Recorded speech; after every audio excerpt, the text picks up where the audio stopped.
Hello friends, welcome to my YouTube channel. తెలుసుకుందాం, తెలివిని పెంచుకుందాం.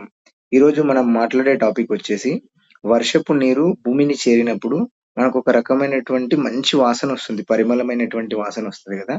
ఆ పరిమళమైన వాసన చాలా ఆహ్లాదకరంగా ఉంటుంది. దాన్ని పీల్చుకోవాలనే ఉత్సాహం మన లోపల చాలా ఎక్కువ ఉంటుంది ఆ వాసన వచ్చినప్పుడు.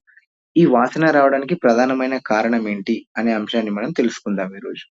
ఈ వాసన రావడానికి ప్రధానంగా 3 కారణాలుంటాయి.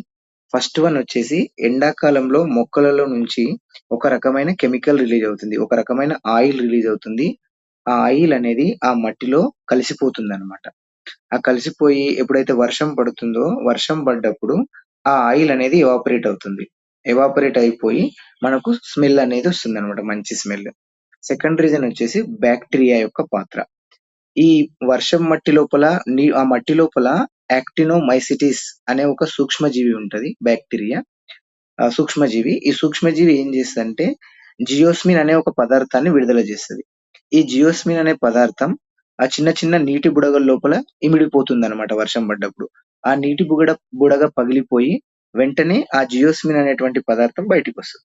ఈ జియోస్మిన్ అనే పదార్థం బయటికి రావడం వల్ల మనకొక రకమైనటువంటి మంచి వాసన అనేది వస్తుంది. థర్డ్ రీజన్ వచ్చేసి dry soil and first rain. ఆ వాటర్ అనేది పడనప్పుడు భూమి మొత్తం డ్రైగా ఉంటది గదా! ఈ ఫస్ట్ రెయిన్ పడగానే వెంటనే ఈ వాసన అనేది పైకి లేస్తుందన్నమాట. Dry soil